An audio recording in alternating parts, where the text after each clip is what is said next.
우정, 벗이라는 말을 들으면 여러분 어떤 생각이 드십니까? 참으로 따뜻하고 기분 좋은 말 중에 하나입니다. 우리는 많은 사람들과 관계를 맺으며 살아가지만 그 가운데 친구라고 부를 수 있는 사람은 극히 몇 사람에 불과합니다. 평소에는 누구나 다정한 친구처럼 흉엄을 없이 지낼 수 있습니다. 하지만 어떤 위기나 급한 상황에 놓였을 때 마음을 나눌 수 있는 사람은 그렇게 많지 않습니다. 그토록 살갑게 지내던 사람들이 어느 한순간 딴 사람처럼 돌변하고 등을 돌려버리기도 합니다. 여러분들이 그려보고 생각하는 좋은 친구는 어떤 모습입니까? 어떤 상황에서든지 나를 온전히 신뢰하는 사람이라면 좋은 친구라고 말할 수 있지 않을까요? 나의 허물과 약점에도 불구하고 따뜻한 마음으로 감싸주는 사람이라면 진정한 친구가 아닐까요? 세상 사람이 다 나를 비웃어도 언제나 내 손을 잡아주고 또 나에게 손을 내밀어주는 사람이라면 진정한 친구가 아닐까요? 내가 낙심하며 주저앉았을 때 한 발 먼저 찾아와서 힘내라고 위로하고 격려해주는 사람이라면 정말 좋은 친구가 아닐까요? 아무런 말을 하지 않아도 함께 있는 것만으로도 힘이 되는 사람이라면 좋은 친구가 아닐까요? 내가 즐거워할 때 함께 즐거워하고 괴로워할 때 함께 울어줄 수 있는 사람이라면 그 또한 좋은 친구라고 말할 수 있지 않을까요? 내가 피곤하고 지쳤을 때 잠시 등을 맡기고 기댈 수 있는 사람이라면 좋은 친구가 아닐까요? 형통할 때나 힘들 때나 묵묵히 응원해주는 사람이라면 좋은 친구가 아닐까요? 다른 사람들이 다 내 곁을 떠날 때도 나를 사랑할 수 있는 사람이라면 정말 진정한 친구라고 말할 수 있습니다. 그릇된 길을 갈 때 돌아서라고 말할 수 있는 친구가 있다면 참으로 복 있는 사람입니다. 서로 한 마음으로 신뢰하며 사랑하는 사람이 영혼의 친구입니다. 그런데 어디에서 그런 진정한 친구를 만날 수 있을까요? 하늘 보좌를 버리고 이 땅에 오신 예수 그리스도 그분밖에 없습니다. 가장 아름답고 가치 있는 인생은 언제나 변함없는 예수 그리스도를 친구로 모시고 살아가는 삶입니다. 그러므로 내 삶의 가장 든든한 반석이 되시는 예수 그리스도와 동행할 수 있는 여러분들이 되십시오. 그리스도의 친구가 되기 위한 조건은 무엇일까요? 크게 성공해서 이름을 높이면 그리스도의 친구가 될 수 있을까요? 아니면 높은 자리에 올라가면 그분의 친구가 될 수 있을까요? 본문 13절로부터 14절에서는 이렇게 말씀하고 있습니다. 사람이 친구를 위하여 자기 목숨을 버리면 이보다 더 큰 사랑이 없나니 너희는 내가 명하는 대로 행하면 곧 나의 친구라. 사랑 가운데서도 최고의 사랑은 자기 목숨을 버리는 사랑이라고 말씀하고 있습니다. 주님께서는 친구를 위하여 목숨을 버리는 것보다 더 큰 사랑은 없다고 말씀하십니다. 아울러 그분의 친구가 되기 위한 조건은 명령에 대한 순종입니다. 세상 사람들은 나보다 높은 계층의 사람들과 가까워지거나 친구가 되려고 온갖 노력을 다합니다. 사진이라도 한 장 찍으면 마치 친구가 된 것처럼 기뻐하기도 합니다.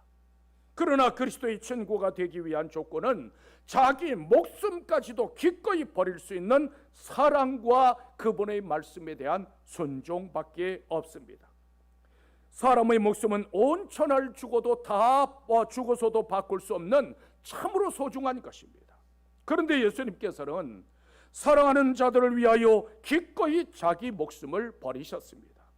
따라서 그리스도의 친구가 되려면 내 영혼과 온 몸과 마음까지 모두 내어놓을 수 있어야 합니다. 주님을 위해서라면 내가 대신 희생하고 조롱과 멸시와 수치와 모든 그 악한 것들을 대신 감당할 수 있어야만 합니다. 주님께서는 친히 십자가에 달리사 목숨을 버리신 그 사랑으로 낮고 천한 나를 친구 삼으셨습니다. 내가 어떤 가치가 있거나 이용할 만한 자격이 있어서가 아닙니다. 로마서 5장 8절에서는 이렇게 말씀하고 있습니다. 우리가 아직 죄인 되었을 때에 그리스도께서 우리를 위하여 죽으심으로 하나님께서 우리에 대한 자기의 사랑을 확증하셨느니라. 우리를 향하여 나의 친구라고 부르시는 예수 그리스도는 그 누구와도 비교할 수 없는 하나님 영광의 본체이십니다. 그분은 우리가 감히 쳐다볼 수조차 없는 존귀하시고 거룩하신 하나님의 아들이십니다. 그럼에도 불구하고 죄인인 나를 위하여 대신 십자가를 지시고 이제는 너희가 나의 친구라고 말씀하십니다. 너희는 나의 친구라고 말씀하시는 우리 주님께서 조용히 우리를 향하여 묻고 계십니다. 나는 친구인 너희를 위하여 내 목숨까지 내어주었건만 너희는 나를 위하여 무엇을 주느냐? 나는 친구인 너희를 위하여 하늘 보좌와 그 영광까지 버렸는데 너희는 나를 위하여 무엇을 버리겠느냐? 내가 소중히 여기는 모든 것과 목숨까지 담보하지 않고서는 그리스도의 진정한 친구가 될 수 없습니다. 우리는 하늘과 땅의 모든 권세를 지니신 예수 그리스도의 친구가 된 사람들입니다. 이제는 주님의 권세와 영광에도 함께 참여할 수 있는 여러분들이 되시기를 주님의 이름으로 축원합니다. 왜 우리는 그리스도의 친구가 되어야 할까요? 종의 신분으로는 진정한 교제를 나눌 수 없기 때문입니다. 본문 15절에서는 이렇게 말씀하고 있습니다. 이제부터는 너희가 종이라 하지 아니하리니 종은 주인이 하는 것을 알지 못함이라. 너희를 친구라 하였노니 내가 내 아버지께 들은 것을 다 너희에게 알게 하였습니다. 이 세상에서 종보다 비참하고 종보다 비천한 존재는 없습니다. 종은 주인의 소유물이 되어 자유가 없을 뿐만 아니라 무조건 복종해야만 합니다. 종은 가혹한 형벌이나 처형을 당해도 아무런 저항조차도 할 수 없습니다. 우리는 모두 본래 죄와 사망의 종이었습니다. 그러나 이제는 예수 그리스도로 말미암아 죄와 사망의 종노릇에서 해방되어 그리스도의 친구가 되었습니다. 예수님이 아니라면 누가 죄와 사망의 종에서 나를 구원할 수 있겠습니까? 힘들고 지쳤을 때 누가 나를 위로해주고 낙심하고 넘어질 때 누가 나를 일으켜 줄 수 있겠습니까? 실망하고 고통 속에 눈물 흘릴 때 누가 내 눈물을 닦아줄 수 있겠습니까? 무거운 짐을 지고 쓰러지고 또 쓰러질 때 누가 내 짐을 대신 질 수 있겠습니까? 주님께서는 수고하고 무거운 짐진 자들아 다 내게로 오라고 말씀하셨습니다. 우리 주님께서는 내 모든 무거운 짐과 아픔과 상처를 싸매시려고 채찍에 맞으셨고 십자가에 달리셨습니다. 그러므로 우리는 그리스도의 친구가 되어야만 합니다. 존귀하신 예수님과 친구가 된다는 것은 사실 감당하기조차 어려운 말입니다. 하지만 주님께서는 내가 명하는 대로 행하면 곧 나의 친구라고 분명하게 말씀하셨습니다. 그리스도의 친구가 된다는 것은 가장 행복한 사람이 된다는 말과 같습니다. 예수님께서는 세리와 죄인들의 친구라고 불리는 것을 조금도 부끄럽게 여기지 않으셨습니다. 마태복음 11장 99절에서는 이렇게 말씀하고 있습니다. 인자는 와서 먹고 마심에 말하기를 보라 먹기를 탐하고 포도주를 즐기는 사람이요 세리와 죄인의 친구로다 하니 지혜는 그 행한 일로 인하여 옳다함을 얻느니라. 주님께서는 이 땅에 오셔서 먹기를 탐하는 자, 포도주를 즐기는 자, 세리와 죄인들의 친구라고 하는 조롱을 당하셨습니다. 그럼에도 불구하고 그들의 진정한 친구가 되셔서 그들이 올 때 함께 울어주셨고 그들이 기뻐할 때 함께 기뻐하셨습니다. 그분께서 이제 너희는 종이 아니라 나의 친구라고 선언하십니다. 그러므로 친구요 동반자 되시는 우리 주님의 손을 붙잡고 이 세상을 이길 수 있는 여러분들이 되시기를 주님의 이름으로 축원합니다. 어떻게 하면 그리스도의 진정한 친구가 될 수 있을까요?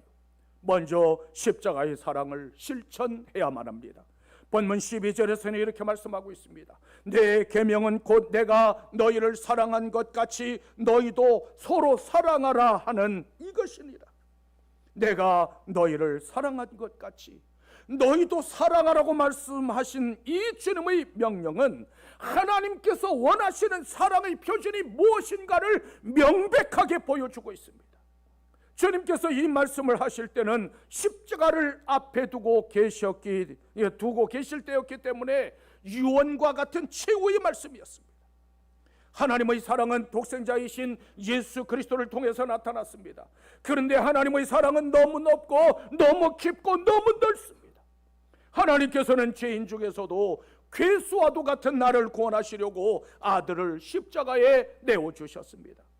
하나님의 아들과 맞바꾼 것이 십자가의 사랑이요 우리의 구원입니다.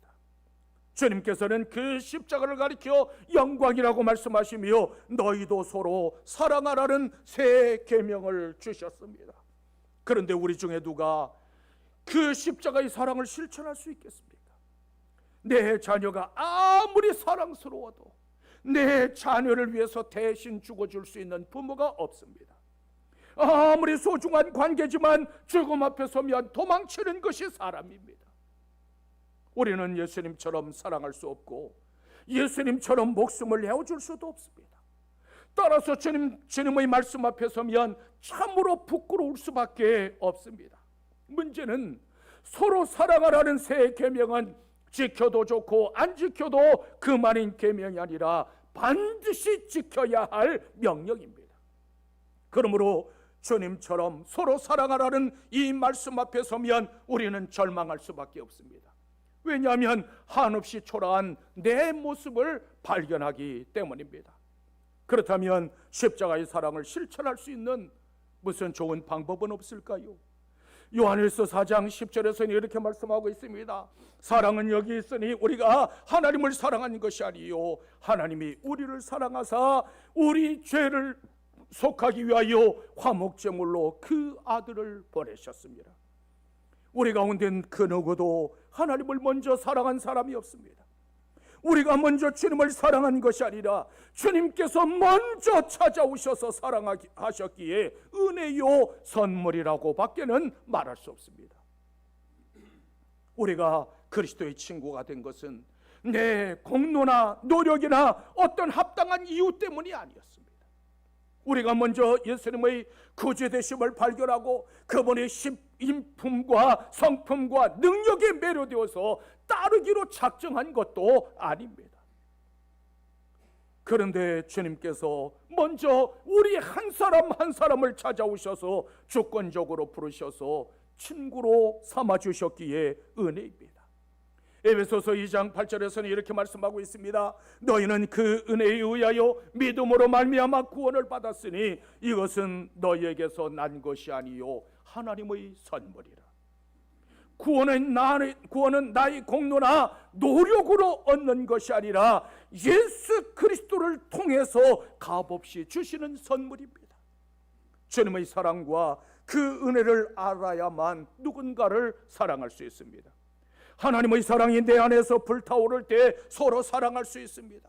하나님의 사랑에는 조건이나 제한이 없습니다. 제자들은 주님 앞에 아무것도 내세울 것이 없는 사람들이었지만 발을 씻어주시며 너희도 서로 사랑하라고 말씀하셨습니다. 마찬가지로 연약하고 거역하고 심지어 불순종하는 나를 위하여 대신 십자가를 지신 주님께서 너희는 나의 친구다. 이제 너희는 서로 사랑하라고 말씀하십니다. 십자가의 사랑을 받은 자만이 그 사랑을 실천할 수 있고 이 사랑을 경험한 사람만이 그리스도의 진정한 친구가 될 수 있습니다. 그러므로 십자가의 사랑으로 불타오를 수 있는 여러분들이 되시기를 주님의 이름으로 축원합니다. 또한 우리는 택하신 목적을 따라 열매를 맺어야만 합니다. 본문 16절에서는 이렇게 말씀하고 있습니다. 너희가 나를 택한 것이 아니요 내가 너희를 택하여 세웠나니 이는 너희로 가서 열매를 맺게 하고 또 너희 열매가 항상 있게 하여 내 이름으로 아버지께 무엇을 구하든지 다 받게 하려 함이라. 우리는 모두 주님께서 특별히 택하사 친구로 삼아주신 사람들입니다. 주님께서 제자들과 성도들을 택하시고 부르신 목적은 열매를 맺게 하기 위함이었습니다. 따라서 우리가 그리스도의 친구라는 증거는 예수라는 열매를 맺을 때 나타납니다. 나무의 좋고 나쁨에 대한 평가는 오직 열매를 보고 내릴 수 있습니다. 마태복음 7장 16절에서는 이렇게 말씀하고 있습니다. 그들의 열매로 그들을 알지니 가시나무에서 포도를 또한 엉겅퀴에서 무화과를 따겠느냐. 그 열매로 그 나무를 알 수 있다는 주님의 말씀은 매우 무서운 말씀입니다. 마찬가지로 열매를 보면 그 사람을 알 수 있습니다. 아무리 악한 사람이라 할지라도 3일쯤은 누구나 천사처럼 살 수 있습니다.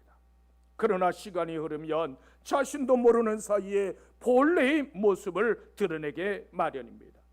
세상 사람들은 사람의 외모나 그 배경을 중시하지만 성도의 초점은 속사람의 열매라는 사실을 잊지 마십시오. 그렇다면 우리가 맺어야 할 열매는 어떤 것들이 있을까요? 사과나무에 사과가 열리고 포도나무에 포도가 달립니다. 마찬가지로 우리가 예수나무라면 우리에게 맺혀지는 열매 역시 예수 열매여야만 합니다. 예수 열매를 맺지 못하면 그리스도의 친구가 아닙니다. 이 세상의 부귀와 명예와 권세도 성공도 예수 열매가 아닙니다.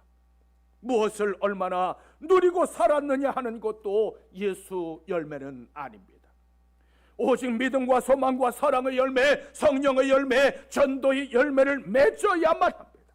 에베소서 5장 8절로부터 9절에서는 이렇게 말씀하고 있습니다. 너희가 전에는 어둠이더니 이제는 주 안에서 빛이라. 빛의 자녀들처럼 행하라. 빛의 열매는 모든 착함과 의로움과 진실함이 있느니라.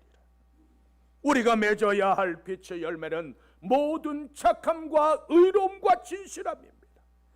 빛의 열매는 모두 하나님의 성품을 닮은 열매들입니다. 주님께서는 열매를 통해서 나무를 알 수 있다고 말씀하셨습니다. 그렇다면 나는 주님 보시기에 합당한 열매를 맺고 있는가를 살펴보아야만 합니다. 만약 내 열매가 주님의 성품을 닮은 열매가 아니라면 우리는 돌아서야 합니다. 왜냐하면 주님 앞에 서는 그날 내 열매를 보시고 너는 나와 상관없다고 말씀하실 것이기 때문입니다. 주님은 나와 친구가 되기를 원하십니다. 그런데 빛의 열매가 없이는 그분이 친구가 될 수 없습니다.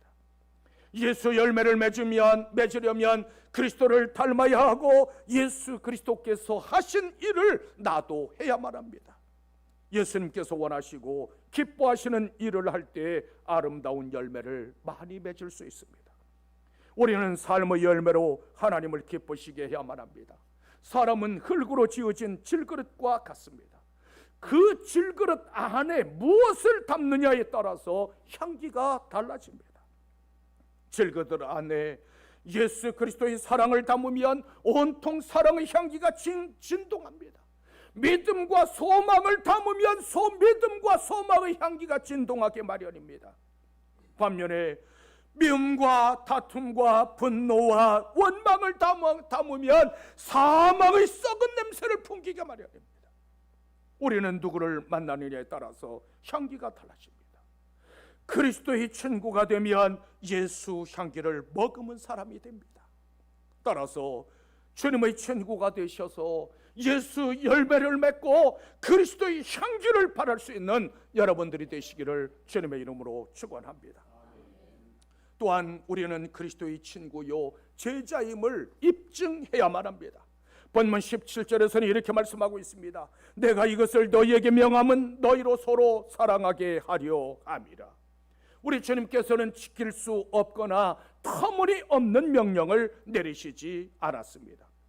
친히 본을 보이시고 감당할 수 있는 능력을 주시며 거룩한 계명을 지키라고 말씀하셨습니다. 주님께서 서로 사랑하라고 말씀하실 때 아마도 주님의 제자들의 마음은 찔렸을 것입니다. 왜냐하면 그때까지도 제자들은 서로 높아지기를 원했고 시기하고 질투하는 마음이 수시로 고개를 들었기 때문입니다. 우리도 이 말씀 앞에 서면 찔리기는 마찬가지입니다. 그렇다면 우리가 서로 사랑해야 하는 이유는 과연 어디에 있을까요? 고린도전서 12장 26절에서는 이렇게 말씀하고 있습니다. 만일 한 지체가 고통을 받으면 모든 지체가 함께 고통을 받고, 한 지체가 영광을 받으면 모든 지체가 함께 즐거워합니다. 이 말씀 속에 서로 사랑하고 서로 귀히 여겨야 하는 이유가 있습니다. 우리는 그리스도의 몸된 교회의 지체로 부르심을 받은 사람들입니다. 사람의 몸은 어떤 부분이든지 신경과 혈관으로 모두 연결되어 있어서 어느 한 부분이 아프면 모든 지체가 함께 아픔을 느낍니다. 마찬가지로 어느 한 지체가 영광을 얻으면 온 지체가 함께 영광을 얻습니다. 이처럼 내가 누군가를 사랑하는 것은 그 사랑하는 대상만 사랑하는 것이 아니라 내 자신을 사랑하는 것과 마찬가지입니다. 따라서 모든 것을 내려놓고 한 마음으로 서로 사랑할 수 있어야 합니다. 요한복음 13장 35절에서는 이렇게 말씀하고 있습니다. 너희가 서로 사랑하면 이로써 모든 사람이 너희가 내 제자인 줄 알리라. 서로 사랑하는 것, 이것이야말로 예수 그리스도의 제자됨을 입증하는 표지가 된다는 말씀입니다. 주님께서 교회와 성도들을 온몸으로 사랑하신 것처럼 우리도 서로 사랑할 수 있어야 합니다. 그렇다면 나는 예수 그리스도의 제자라고 자신 있게 말할 수 있으시겠습니까? 마태복음 18장에는 무자비한 종의 비유가 나옵니다. 어떤 임금 앞에 1만 달란트 빚을 졌지만 갚을 능력이 없는 종이 있었습니다. 그는 자기가 가진 모든 재물을 다 팔고 심지어 자식까지 팔아야 할 형편에 처했습니다. 이러한 처지를 불쌍하게 여긴 임금이 그 모든 빚을 다 탕감해 주었습니다. 그런데 나오다가 자신에게 100데나리온 빚진 동료가 조금만 말미를 달라고 엎드려 간청했지만 옥에 가두어 버렸습니다. 그 사실을 알게 된 임금이 노하여 빚을 갚을 때까지 옥에 가두어 버렸습니다. 하나님께서는 1만 달란트 빚진 우리의 빚을 모두 탕감해 주시면서 너희도 이제 100데나리온 빚진 자를 탕감해 주라고 말씀하십니다. 주님께서는 하나님 나라를 세우는 능력이 서로 사랑하는 데 있다고 말씀하십니다. 주님께서는 이것이 새 계명이라고 말씀하셨습니다. 요한일서 4장 20절에서는 이렇게 말씀하고 있습니다. 누구든지 하나님을 사랑하노라 하고 그 형제를 미워하면 이는 거짓말하는 자니 보는 바 그 형제를 사랑하지 아니하는 자는 보지 못하는 바 하나님을 사랑할 수 없느니라. 너무나도 상식적인 그런 말씀 아닙니까? 내 앞에 당장 내 눈앞에 보이는 내 형제를 사랑하지 못하는데 어떻게 보이지 않는 하나님을 사랑한다고 말할 수 있겠습니까? 그리스도의 친구요, 그리스도의 제자라는 증거는 사랑하는 데 있다고 주님께서 말씀하십니다. 모든 성도들은 사랑의 실천자로 부름을 받은 그리스도의 친구들입니다. 그러므로 예수 사랑을 품고 그분의 친구여 제자임을 입증할 수 있는 여러분들이 되시기를 주님의 이름으로 축원합니다. 우리 주님으로부터 너는 나의 친구라고 하는 말을 듣고 싶지 않으십니까? 그리스도의 친구가 된다는 것은 완벽하고 흠과 티가 없어야 한다는 뜻이 결코 아닙니다. 세상 사람들은 돈이나 권세나 사회적 지위를 보고 친구를 선택합니다. 하지만 주님께서 친구로 택하신 자들은 세상적으로 볼 때 별로 내세울 것이 없는 사람들이었습니다. 그들은 대부분 갈릴리 지방의 어부들이거나 세리들로 소외당하고 멸시당하는 사람들이었습니다. 그런데 주님께서는 그들을 부르사 나의 친구라고 말씀하셨습니다. 따라서 세상에서 별로 가진 것 없고 지위가 없고 권세가 없다고 낙심하지 마십시오. 하나님께서는 아브라함을 가리켜 나의 벗이라고 부르셨습니다. 아브라함이 잘나거나 능력이 출중해서가 아닙니다. 아브라함은 겁도 많고 실수도 잦았고 심지어 아내를 노이라고도 했지만 그럼에도 불구하고 하나님의 친구가 되었습니다. 도대체 무엇이 아브라함으로 하여금 하나님의 벗이 되게 했을까요? 야고보서 2장 23절에서는 이렇게 말씀하고 있습니다. 성경에 이른 바 아브라함이 하나님을 믿으니 이것을 의로 여기셨다는 말씀이 이루어졌고 그는 하나님의 벗이라 칭함을 받으리라.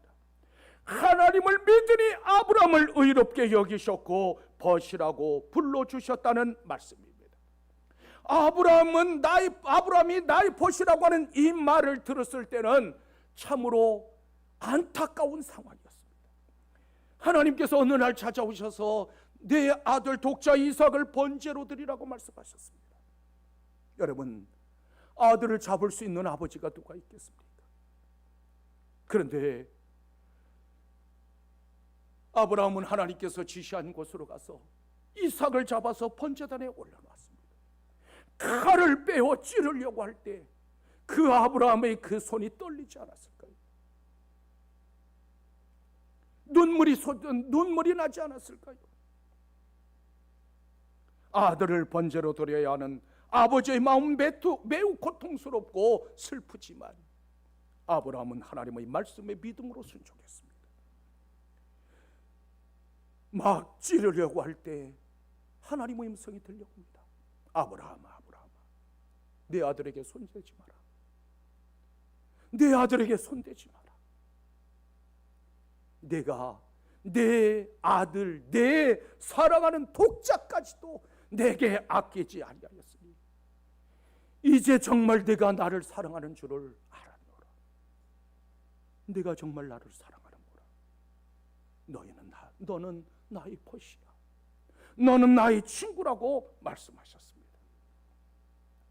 아브라함은 마음을 다해 하나님을 사랑하고 신뢰하는 마음을 가졌던 사람입니다. 이처럼 하나님을 온전히 신뢰하고 순종할 때 친구라고 불러주십니다.